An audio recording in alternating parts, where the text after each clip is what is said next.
Welcome back to the second episode of the Behind the Belt podcast. I'm your host, Ben Griffith. I'm joined by Faraz Hashmi like I was last week. We are joined by Anthony Santia as well. And as always, our producer, our man behind the scenes, Logan Brown, will be joining us at some point in this journey. But for today, we just got the three of us. Boys, how are we? Good. How are you doing, Ben? I'm fantastic. Santia, how about you, man? Dude, I'm so excited. We were talking about doing this for so long, and I'm happy I'm finally hopping on and going to talk some wrestling. Should be a great time. So, we're going to be talking about Money in the Bank, Monday Night Raw. Got a lot to talk about, so it should fill up a good amount of time. And then any extra stuff that the guys want to bring up. Do we want to jump into it? Sure. All right, so we'll start Money in the Bank. We have Dominic Mysterio for the IC title against Octagon. Dom won this match. It was a very quick match. Initial impressions for us? It was a quick match. They announced that match in AAA, the pay-per-view that took place before Money in the Bank. Dominic was there. He challenged Octagon, and yeah, they made the match. It was a good quick match. And yeah, Dominic came out on top, and he won the title again. Yeah, nothing too pertinent to talk about with that one. Santia, any thoughts when you were watching that one? I mean, it was a very simple match. You kind of knew it was just to kind of showcase AAA talent as well as kind of get their or American viewers or WWE viewers' eyes on people from AAA who weren't able to watch Worlds Collide earlier in the day. So overall, I think it was a good little 5-minute match. Nothing really big happened, but yeah, it's a good way to start the show. Yeah, I didn't think there was too much to talk about. I thought the ending was pretty decent, but yeah, I think kind of took up the topic of it was showcasing some talent with that one. We'll move right on because there's really not much to talk about that. Becky Lynch against Lyra Valkyria for the Women's Intercontinental Championship, a last chance match. Faraz, I'll just bring this one right to you, man. This was actually a very good match. I like this one quite a bit. I like heel Becky. I'm a fan of heel Becky. I think she's doing a great job. I think it's ironic that we have Becky, who was such a prominent face, and then we have Cena, who was such a prominent face, and then they flipped the script on both of them. One of them is not having a good time. The other one, I think is really, really good. I'm intrigued by heel Becky. Yeah, man, I think Becky is one of the top performers in women's wrestling of all time, I would say. Mm-hmm. She has taken women's wrestling to another level, and having her back in WWE is just like so good. Yeah, it's just better for wrestling. Her presence there just elevates the roster, elevates the brand she's on. I think it was a fun match, and I wanted Becky to win, and she won. She won the title. Santia, before we get into the result in the match itself, how are you liking heel Becky? She's awesome. I thought it was the right call, especially when it was, is she coming back at WrestleMania or what's going on? That Monday Night Raw when she flipped on Lyra, the Raw after Mania, I was like, yes, I'm so excited. This is what I wanted. Something fresh because, again, as you guys said, she's been such a babyface for the majority of her career. Even when she was the man and she was kind of a heel, fans loved her. So it's cool to see her finally get booed. It's fun to watch. I completely agree. And for the match, like Faraz mentioned, Becky got the win. And I know this was a last chance match, but I don't know. It's leading up to feel like there's a lot more at this. Yeah. So obviously Lyra loses. She has to acknowledge that Becky is the winner, the better woman. She has to raise her hand. She puts the belt around her waist, and then she attacks Becky. I saw it coming. I don't know about you guys, but it just shows that I don't think this feud is over. I think it got quite embarrassing for Lyra to do it, and Becky was making her do it quite a bit more, and then, she had to attack Becky and just leave.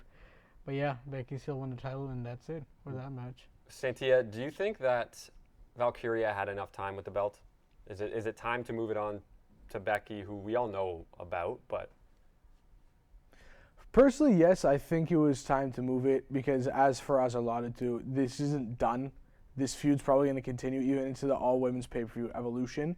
But it was time. I mean, obviously, the women's IC belt and U.S. belt were both brought in at the same time. Chelsea Green's already lost the U.S. belt, so it was kind of time for it to change. The first couple feuds were all with Dakota Kai, who's a part of the company.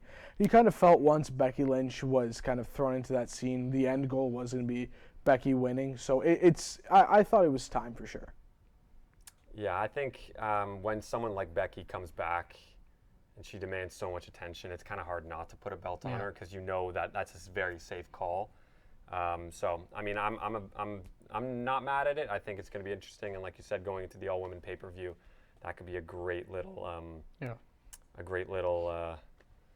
catalyst for something amazing there. sure. So the next match that we're going to be talking about is the women's ladder match. So we had Alexa Bliss, Stephanie Vaquer, Julia, Roxanne Perez, Rhea Ripley, and Naomi. I thought this was a great match as well. Both these ladder matches had some great spots. Banger. Going into this one, Faraz, Yeah. what were your thoughts? Was there anything you were hoping for to happen that you did see or didn't see? I was hoping for Alexa Bliss to win, but I think it was between Alexa and Naomi because you see Stephanie, Julia, and Roxanne are pretty new to the brand, and it's too early for them to win the briefcase. Although I feel like Stephanie was getting a lot of cheers from the crowd. Her and Rhea Ripley were like the most popular participants in that match. But I'm not mad at Naomi. I think since this new gimmick, they've been pushing her a lot recently, and it's working. I think she's doing a great job. She's a great competitor in the ring, and yeah, I'm quite happy with Naomi winning, to be honest. Yeah. Santia, how about you, man? Yeah, Faraz, I totally agree with everything you said. And the other person that you kind of mentioned there, the sixth lady in the match, was Rhea Ripley. Yeah. She did not need the Money in the Bank to be in the main event scene. We all know that. Then you add the likes of Roxanne Perez, Julia, and Stephanie Vaquer, the new ladies onto Raw and SmackDown. Again, as you said, too new to really put this type of accolade on them. But Naomi was the right choice, in my opinion. You know, as you said, they put a rocket to her back. They strapped her to the moon. Yeah. In my opinion, yes, definitely the right choice. The stuff she's been doing with Bianca Belair and Jade Cargill is just incredible. That long story build, and I'm excited to see where it goes on SmackDown for sure. Yeah, I thought it was great. I just didn't want Rhea Ripley to win. Yeah. I know, Santia, you mentioned it, but yeah, I think she's the last person that needs it. I think that side, the women's side of WWE needs something. They need some fire For under sure. it. It needs some new storylines. It needs something to get it going. And I think Naomi is one of those things that we've seen over the last few weeks, or last few months, I should even say, since turning heel and that whole thing happened. I've really thought that she's one of the more entertaining parts of each For show. sure. So I'm really happy that she won. I think the match itself was really good as well. Yeah. I think Stephanie Vaquer was outstanding in the match, and Roxanne, Naomi, they all had great spots, I think. What do you think? Yeah, I think, like I said, both ladder matches I was really impressed with. I know there's a lot of pressure when it comes to these Money in the Bank ladder matches because you expect these big spots. Yeah. And you can kind of tell from who's going to be in the match whether or not you might get a big spot or not. And I was maybe a little worried just looking at the lineup, but then you get out there and you're just like, wow, it's a time to impress people, and I think they did. I think it was a really good match. For sure. Now on to the men's ladder match. We had a personal favorite of mine, El Grande Americano. Still trying to figure out who that is. Solo Sikoa, Seth Rollins, LA Knight, Penta, and Andrade. So not to spoil it in case you haven't seen it, but Seth Rollins did win this one. Does this feel like what would have been the feeling if Rhea Ripley won the women's? Not really.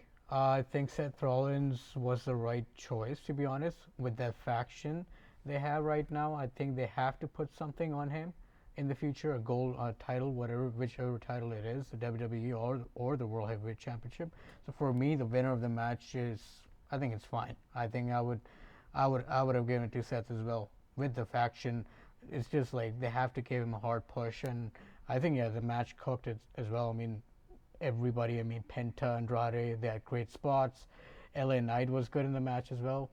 Would have liked if he won, but I think I hope they have something planned for him in the future. But yeah, I'm happy Seth won, to be honest. Yeah, I'm kind of on the same page, Santia. I'm curious, what are your thoughts? So personally, I don't really like the fact that Seth won it because, in my opinion, like how you were saying, it's the same thing with the Rhea Ripley situation. He's already in the main event scene. He's gonna get there. He will. I don't doubt it at all. He will end up becoming a world champion once more in this faction, especially having the wise man Paul Heyman with him, and then Bronson Reed, Braun Breaker. That's just a star-studded lineup, that group. He didn't need it. the Money in the Bank briefcase needs to be used to elevate mid-carders up into the main event scene, or bring new people in that don't have necessarily the opportunities that Seth Rollins does or CM Punk does. And to me, that's why, not necessarily it was a cop-out, but I don't think he was the right person that should have won the briefcase. I have a question for you, Santia. Go for it. Who do you think should have won then? Man, I'm with these types of things, I always want somebody who's unexpected. Yeah. For example, in the match, I thought they finally would have given it to LA Knight, third time's a charm. Personally, and it's unfortunate because it didn't happen, you guys know I love Karrion Kross. I would have loved to see him just somehow sneak his way into the match and win it.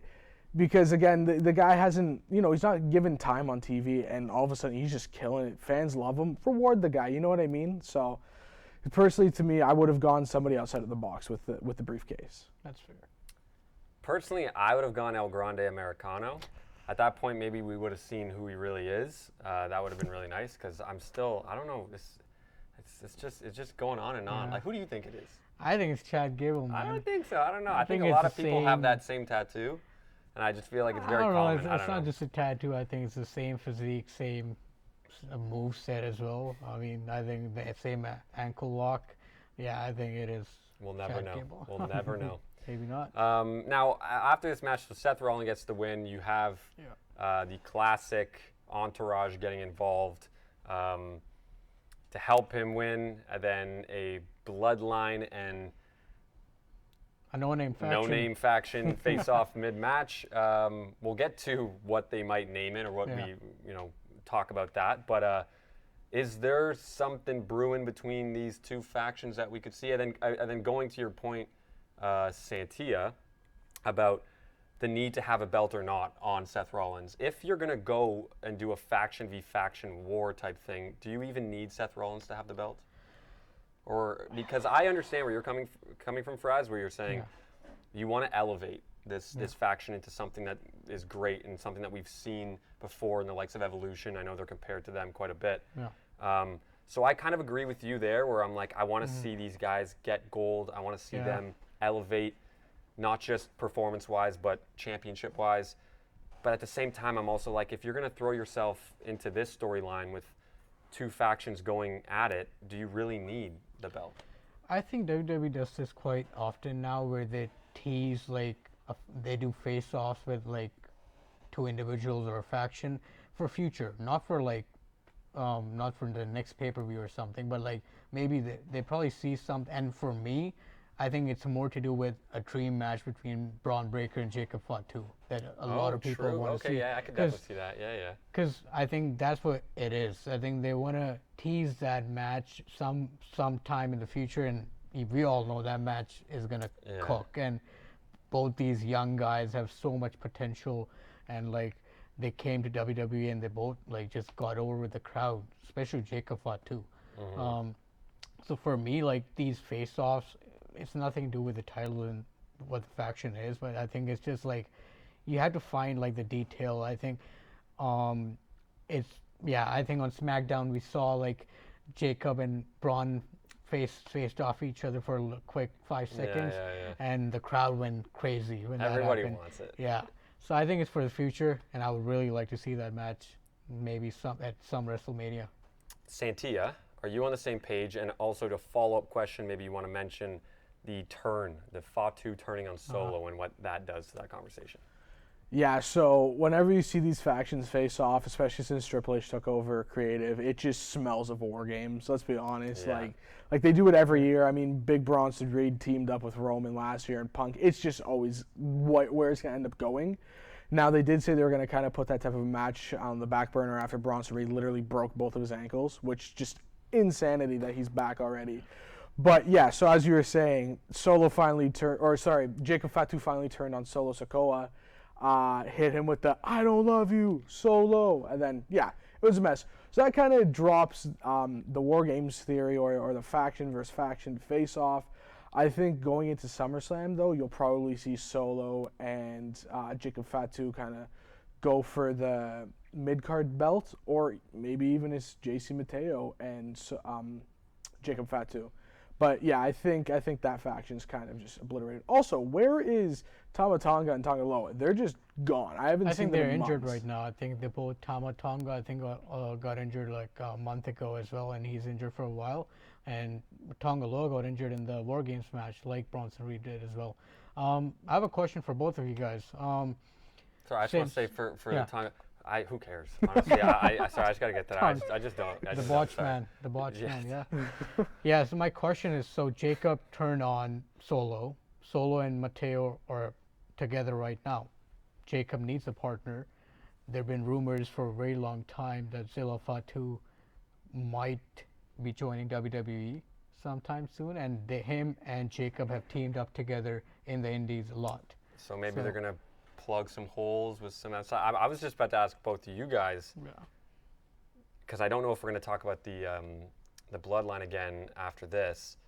Do we see any version of the bloodline story that gets an all-encompassing bloodline where the Usos come back and Roman comes back and Solo's involved and Fatu's involved and whoever else? Do we see like an ideal, a peak version of this bloodline ever?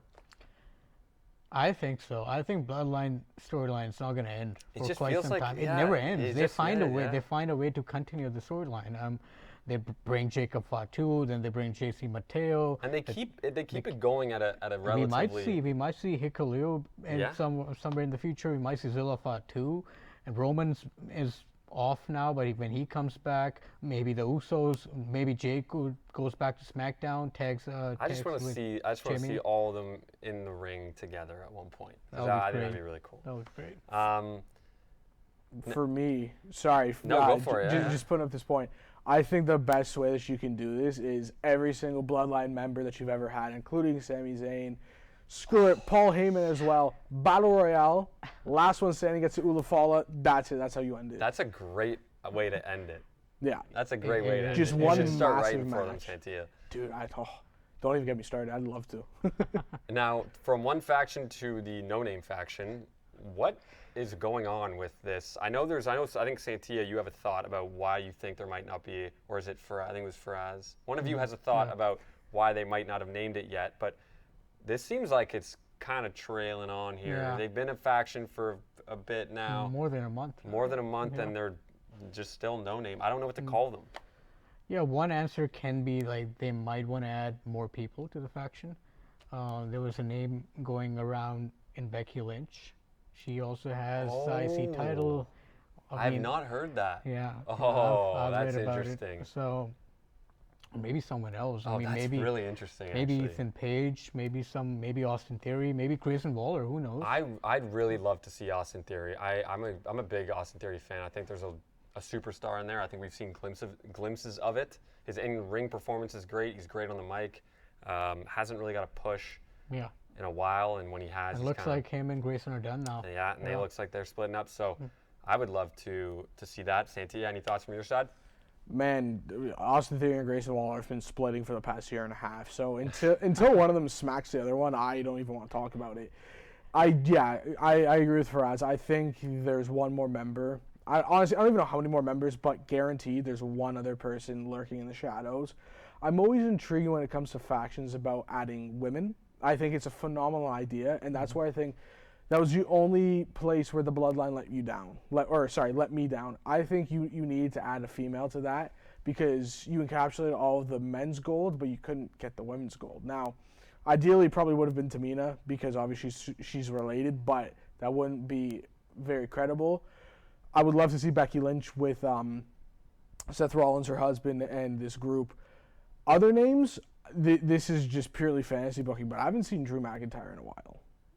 So that could be incredible, You're but not I don't know But with Seth, exactly. I don't know how you would do with two main eventers, but I think it would be incredible having somebody big. it would be there. different. It definitely would. be different. I think would. it has to be someone who has the capability to hold the mid-card title because you have two, like, you can put Braun Breaker and Bronson Reed as tag team. And then you have Seth as, like, the main card, like the main event guy.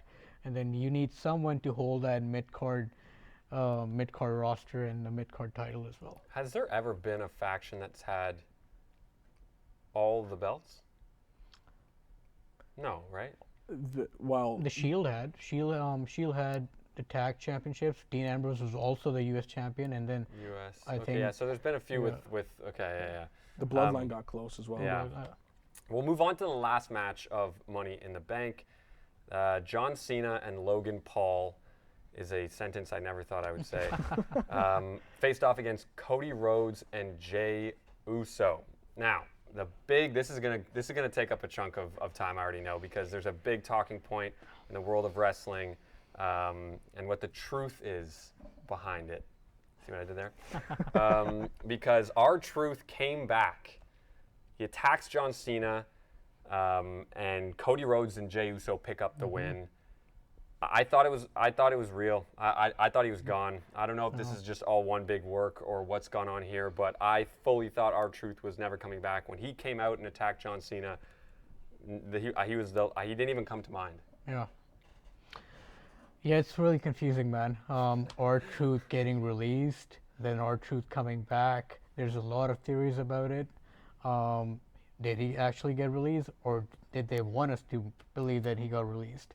So I don't know what the truth is, but he's back, and he's back in a different zone now. Yeah, we'll get to that when we talk about Raw. Santia, what were your first thoughts when you saw this masked assailant come out and attack John Cena?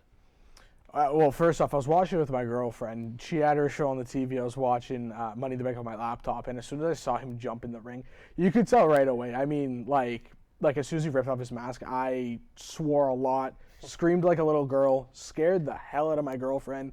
She jumped up. She almost smacked me. She was like, "What is wrong with you?"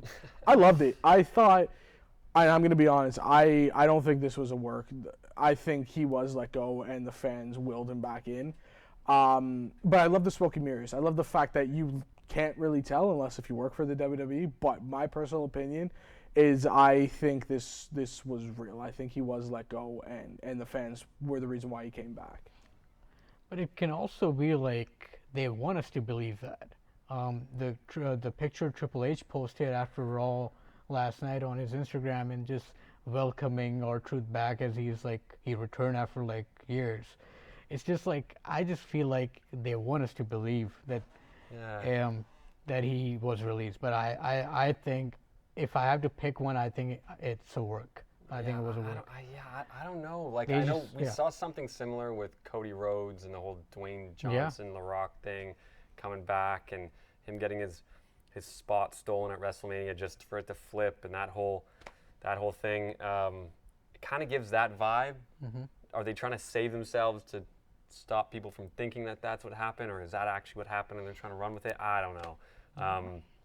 But he now goes by Ron Killings, no longer R-Truth. It's going to take me a bit to stop calling him R-Truth, but very interesting time. This is the last thing I thought would happen with R-Truth when when you saw him starting to get back in the fold. But I'm not. It looks like this is the last solid run they're gonna give him before he retires, because he's quite old now. He's over 50, so I think this will be the last strong push that he'll get with this new gimmick, and then he'll call it a day. Sorry, Santia, you good? Can I fantasy book something? Go for it. I don't know if you remember what I sent you guys a voice note from a couple weeks ago when first came out that he got released. But I think a perfect storybook ending. Now, obviously, this depends on how long Ron Killings is back. But what I initially storybooked was John Cena versus R-Truth at the time. Like the last match, you don't know who's gonna win because they're both leaving the company. R-Truth takes the title off Cena, and then whoever has Money in the Bank in this scenario, Seth Rollins, takes it off him.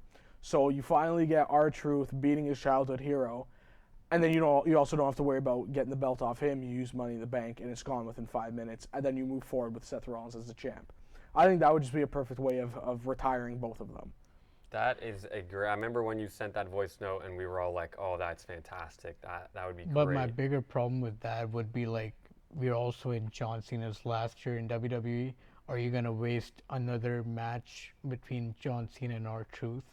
True. I mean, that's it. I mean, if you wasted a match with him tagging with Logan Paul against the other world champ, Jey Uso, you're clearly wasting matches already. If this is something that the fans want to see, I bet you any money the fans want to see R-Truth beating him more than they want to see John Cena tagging with Logan Paul. So I agree with you there. I don't know if it depends on the amount of matches he has left, and you're just trying to choose which matches. You've already kind of screwed up your choices. That's a great point too. I've always as well, and I know it doesn't make any sense because the nature of wrestling is that on your way out you can't leave with the belt. Yeah. As we've seen some issues in Montreal in the past with that sort of stuff. So it's always been like rubbed me the wrong way where like John Cena, if he has the belt as he's leaving, he will have to lose. And I know that's kind of the poetic part of wrestling, and you see that a lot. But do we want him to be losing to R-Truth? Personally, no, as his last match. But if it's for the sake of Seth coming in and cashing, then I don't know. I don't mind that. I think it's going to be interesting to see where they go with R-Truth and John Cena, and doesn't have many matches left, like you mentioned. So they got to start. They got to start booking some big stuff here. I know 18 dates left for John Cena. Actually, this is a perfect segue into Raw, actually, because Cena and Punk have a face-off on Monday Night Raw from a couple days ago. And now they will be fighting each other for the title at Night of Champions in Saudi Arabia. This is one of those before we saw or knew who he was going to be fighting. This is one of the people that I personally really wanted to see John Cena face off against CM Punk, who didn't. For me, this should have been the last match for John Cena. Randy or Punk for me, and I wanted Punk to take the title off of him, and just That would have been good. But for me, I'm excited, but I'm not, because for me, like, I don't know if Punk's gonna win, because I really want Punk to be a champion, man. I love the match, one last time ever, Cena and Punk. But is it too early in the run? Could The Rock get involved here? I know CM Punk and The Rock have had, your arms are too short to box with God, and now Cena and The Rock is The Rock get involved and complicate things? Santia, what do you think? Now, I think, again, because you're kind of playing with storylines now and you know how many dates Cena has left, as long as that number's over 1, I don't think Cena loses the belt. And it's unfortunate because for us, as you said, you'd either want Randy or Punk to beat him. I don't know. Maybe they run it back again at the end of the year. Unless if they kind of do the storyline where Punk wins and then Cena tries to go for another title run. You know what I mean? Where he's kind of chasing the title. No. I don't think that's going to happen. So I don't know. I mean, with the Truth stuff, that was all before we knew he was coming back and signed a deal. I don't know. I think they're going to pull something, unless if maybe Roman ends up beating him again. I really don't know who can really defeat Cena in his last run. Does he get defeated by the time he gets to the end of the year? Are we going to see basically the entirety of Cena's last run with him with the belt? Does he lose? There is a slight chance he loses to Punk and then Seth cashes in. I was thinking about that. I don't know. That could be good too. You guys are fantasy booking great stuff. You guys started writing for WWE. We'll move on to AJ Styles defeating Chad Gable. What do you guys think about this one? This one, nothing. A quick little match. Yeah, nothing too crazy. Two good wrestlers fighting each other. AJ picking up the win. He probably needed this. Yeah, I was gonna say much needed win. I think AJ. Yeah. Chad Gable. I mean, I know that he might be El Grande Americano, so he might be doing a bunch of other stuff, but his character, I'll say, has been quite quiet over the last few weeks. I wonder why. Roxanne Perez defeated Rhea Ripley, Liv Morgan, Kairi Sane in a fatal four-way to advance to the Queen of the Ring tournament. This was a great match. Great match. They're really pushing Roxanne Perez. They are. Since they promoted her to the main roster, she's been getting getting involved with the Judgment Day, with the whole Liv Morgan storyline. Another face-off that we might see in the future. So you see, and her qualifying for the semifinals of the Queen of the Ring. Yeah, I think it was a great match. And again, some people probably, Rhea fans might be upset losing Money in the Bank and then losing this match, but I'm not. I want a fresh face in the tournament. I agree. I think you need to kind of keep the wheel going. You can't just keep overusing the same 2 or 3 people. Santia, do you think that they are going to take Roxanne Perez all the way to the top of this mountain that is Queen of the Ring? It depends on who else kind of moves on from SmackDown, because again, this was the first qualifying match. But think of this storyline. Liv Morgan obviously lost, so we know that there's tensions between them. I wouldn't be shocked if she kind of turns her sights back to Io Sky for the title. And we now know what they started last year is the winner of Queen and King of the Ring get a title shot. What if somehow Liv wins a women's title, and then Roxanne wins Queen of the Ring, and they eventually meet up? I think that could be an interesting storyline to kind of pay off the two of them in the Judgment Day.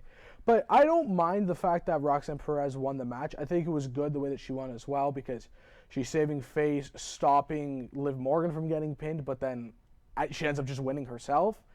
It's interesting. I like it, and I enjoy the way it's going for sure. You talked about Liv Morgan. We talked about Liv Morgan in the whole Roxanne thing. One thing I'm just not really happy about is like the women's tag team championships. What are they doing with it? Yeah, like they don't defend it at all. It's been a while. Yeah.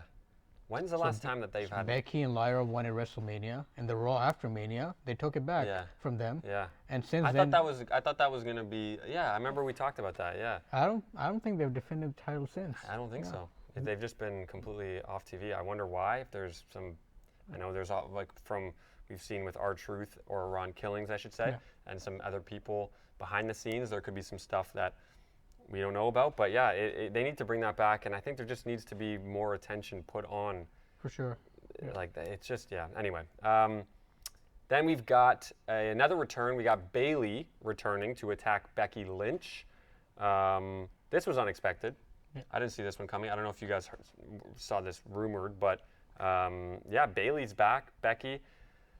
I'm excited. Obviously, Bayley's great, but kind of goes back to like the same kind of people we're seeing recycled. Yeah. It was expected a little bit because Becky was the one who attacked Bayley and took her out. So true. I didn't know when she was going to come back, but I guess you knew. Yeah, true. I guess I forgot think about this that, is just like a lead up to not a one-on-one. I think it's going to be a triple threat at SummerSlam. Yeah. Between Lyra, Becky, and Bayley. Because Lyra was coming from the front, and then I thought that. Then I was unexpected by the behind. I was like, oh. She seemed a bit confused as well. It looks like she didn't know Bayley was going to come. Yeah. So maybe they are going to be going at each other. Santia, what do you think about Bayley coming back? You excited about that one? I think it's interesting. You know, when any of the four horsewomen, obviously Mercedes Moné isn't in WWE, she hasn't been for a while, but any four of them combination, it bangs, right? Yeah. We know it does. It has for the past decade. I'm not worried about the quality of the match. Although, Faraz, you said you think it's going to go to SummerSlam. I think it's going to go to Evolution, the all-women's pay-per-view. Oh, yeah. I don't know the exact date when it is, but I know it's going to be after Night of Champions and obviously before SummerSlam. That's when I think it's going to happen, a women's title match. And also, this is how you get away from Becky Lynch. Obviously, if she lost, she wouldn't be able to go for the women's title anymore. They're just advancing the feud still. But this is a way to keep Lyra Valkyria in it, and also it's on a one-on-one because we've seen Bayley versus Becky many, many times, adding a little bit of flavor with Lyra in there as well. I think it's going to be an incredible match, and I hope they keep it for Evolution. They don't bring it to Crown, or sorry, not Crown Jewel, Night of Champions. I agree. I think you gotta just pad that Evolution with as much as you possibly can. Next up, this one was actually, this shocked me. I'm not going to lie to you. I don't know how you guys felt about it. Pardon me. Sami Zayn defeating Braun Breaker, Penta, and Dominic Mysterio in a fatal four-way match to advance to the King of the Ring tournament. If you told me beforehand that he won, I would have said he was the last person I expected to win. I know Dominic has the title, and I know Braun has the faction, but I don't know. I just felt like they don't really give much love to Sami Zayn as of late. But I'll go to Santia just to break it up. Santia, what do you think about this one? I think it's intriguing, definitely because of the following backstage segment with Karrion Kross. You know, we've seen them interact a lot, and Karrion kind of playing on Sami's bad side, his dark side, trying to help him win and gain that title shot. Personally, looking at the four there, I do agree with what you're saying, Ben, where Dom has the IC title and Braun Breaker is in a faction. I would have assumed it would have been Penta winning out of the four. Yeah. It is intriguing that Sami won, but I think that's got something to do with the backstage segment and Karrion Kross kind of starting to corrupt him, which, as you guys know, I'm a big Kross supporter. I'm intrigued to see what happens next. So do you think that this King of the Ring tournament is going to be the moment that, because I know it's been teased over the last few months even, is this the moment that we see a heel turn from Sami Zayn? Dude, I hope. That'd be incredible. But again, it just goes back with your kind of long-term booking. What's going to happen? Because, not to spoil what happens afterwards, but it's a world heavyweight title shot that you get. Like, do you really think Sami even turned as a heel? Does he really have a shot at the title? That's the way you That's the way you kind of have to think of it. Yeah, very, very true. Faraz, what are your thoughts on this one? I think it was a win that Sami needed. I mean, I haven't seen him win in a long time. And Penta, what I've heard is like they're planning a draft soon, and they're moving Penta with his brother Ray Phoenix, and they're gonna go for the tag titles on either SmackDown or Raw, depending on the brands either one move to. I would love that. So I don't really mind Sami winning. I think with LA Knight interrupting the match and attacking Braun Breaker, you create a new storyline between LA Knight and the set's new faction. So yeah, so that faction is over there. And then that storyline's over there. You have Sami qualifying for the semifinals, and then we might get Penta on SmackDown with Ray Phoenix, his brother. That's a lot of wins. I'm seeing a lot of wins there. Yeah. Then we have a Liv Morgan attack on Nikki Bella. This one, I'll kind of take a page out of Santia's book. I'm going to assume this is building towards Evolution just to, again, add another storyline in there, get as much firepower, as many eyes as possible. Is that like confident to say? A Hall of Famer versus like the woman who's most likely carrying WWE Women's Division right now for both Raw and SmackDown. So a dream match, most likely, yeah. Santia, I know you're excited about Nikki Bella coming back, right? Of course. Who isn't? You know what I mean? Now, the thing about this that does suck is going back to what you guys were saying earlier about the women's tag titles. I hope it's a tag team and maybe you see Brie come back and then you get the women's tag titles on the Evolution pay-per-view, because again, the women's tag titles, nothing's happening with them. I don't even remember the last time Raquel Rodriguez and Liv Morgan have defended them or even been in a tag match together. They need to defend them. If this is the route it's going and Brie comes into this and they have the tag team title match, I think it would be incredible, because the other thing too is the WWE just doesn't have a lot of women's tag teams. And getting the Bellas back, that would just be perfect. They'd be great to have the titles as well. Yeah, it definitely does feel like they have a lot of individual talent in the women's side, but they need to start pairing some people up, writing some storylines for those. And lastly on Raw, Gunther, I'm mad about this. Second guys. last thing. Second last thing, because I have something else to talk second about. last thing.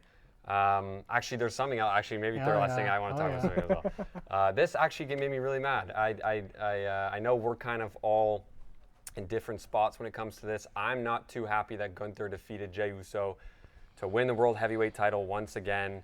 Faraz, what side are you standing on here? I'm in between, man. Okay. I don't know. For me, I don't mind Gunther winning the title. He's just too good in the ring, and title looks good on him for some reason. But for Jey, I'm a bit sad. First with his Intercontinental run, which was also pretty small and not that great. And even this one just lasted 51 days. Yeah. And he only defended the title once, if I remember, against Logan Paul. I said, nice main event. Yeah, he didn't really make an impression with the belt, did he? This might lead up to Goldberg coming back and Night of Champions and for his retirement match, which has been teased for a long time. I know you don't like it. I don't like it either. But yeah. Santia, throwing it to you. I mean, you guys know my feelings. I love Jey Uso, but man, just the fact that everything's just yeet. It's just only so long that you can enjoy it. I'm more of the type of hey, stop that. I'm more of, I want to see an organic growth of people from the crowd, like being won over, which Jey did. But again, it's just him just the whole time. It's annoying. I'm also not the biggest fan that is on Gunther. He's incredible, but I don't know. I need somebody new. Ever since Triple H took over, it's been long title reigns or the same people, the same three people.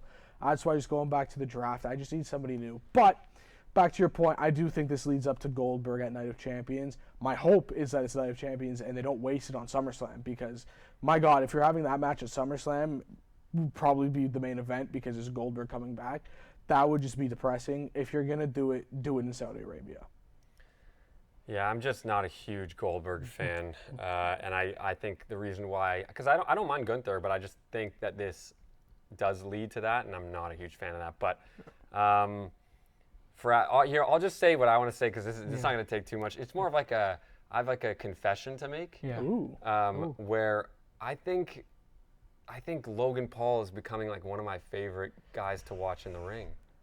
I don't know. I don't disagree. I'm sorry, Logan. I'm sorry. I'm so sorry. But it's just his spots, like his athleticism. I'm not saying that he deserves to get a belt or get big matches, and I know they work with him to get these great matches. So I know the process is annoying, and he is annoying. But like, damn, like every match, I'm just like credit to the guy. Like, love him or hate him, he puts in the work. He's entertaining. Yeah. Sorry. Okay. So just to get that, that feels a lot better getting that off my chest. Faraz, you have something to talk about? I think we all should talk about this. R-Truth and his promo on Monday Night Raw. The transformation from R-Truth to Ron Killings. What do you think about that promo? I thought it was very... it took a while, I think, for it to get going. Yeah. I think at the start of it, he was kind of milking the attention a little bit, which is totally fine. Did not see him pull out a pair of... I didn't see that coming, pulling out a pair of scissors and chopping his hair off. I think it just was a statement. It was a real statement, and I think they're really building off of this organic... Whether they were planning it or not, the fan reaction was definitely organic about the R-Truth news, and I think they're just running with that, and they're leaning into it. It looks like he's going to get a strong push. Yeah, that'll be interesting. This new gimmick that he has looks like he talked about in the promo that he's not going to be comedic anymore. Yeah, he's going to be. Yeah, so. Santia, what do you think of that? Dude, I'm so excited. And it's even more incredible when you go back and you re-listen to John Cena's promo when he talks about R-Truth, just being the fun guy, the gimmick guy. This isn't R-Truth anymore. This is Ron Killings, and he's here to mess some stuff up. And the fact that he was okay with cutting his hair live on TV just shows how much he's willing to do to stay with the WWE and to be relevant, and it's incredible. And he does really show that, regardless of how long it took him to really get into character, because you got to remember, last 17 years in the WWE, I'd say at least 15, he was this funny comedic guy. Once he got into character, he was in character, and he was good to go. And I'm very excited to see what happens next with Ron Killings. Yeah, it definitely seems like whatever he does it to a great extent. So that'll be interesting to see. We'll end off with I want a Money in the Bank rating. Santia, first from you. What are you thinking out of 10? What are you giving Money in the Bank? Now, I would give Money in the Bank, I'd say a 7. And that includes Worlds Collide as well, because it was incredible to watch. I know maybe not everybody was able to catch both of them, but I caught the majority of it. I think it was just a fun day of wrestling in total, seeing the crossovers as well. And man, Iguana, I want to see him more. Faraz, what are you giving it? I'll give it a solid 8. I think the quality of the matches were really good. You saw R-Truth coming back, Jacob Fatu turning on Solo, and then just Becky, Lyra, the 2 ladder matches, and even the main event. I think it was a good match with R-Truth coming back, so I would give it a solid 8. Yeah, I agree. Actually, I'd go with 8 as well. I think for Money in the Bank, all I'm looking for really are nice, cool spots, and I think there was a lot of them. So yeah, I'll go 8 out of 10. That's been episode 2 of the Behind the Belt podcast from your hosts Ben Griffith and Faraz Hashmi, Anthony Santia, and Logan Brown as well. Until next time, thanks for listening. Goodbye.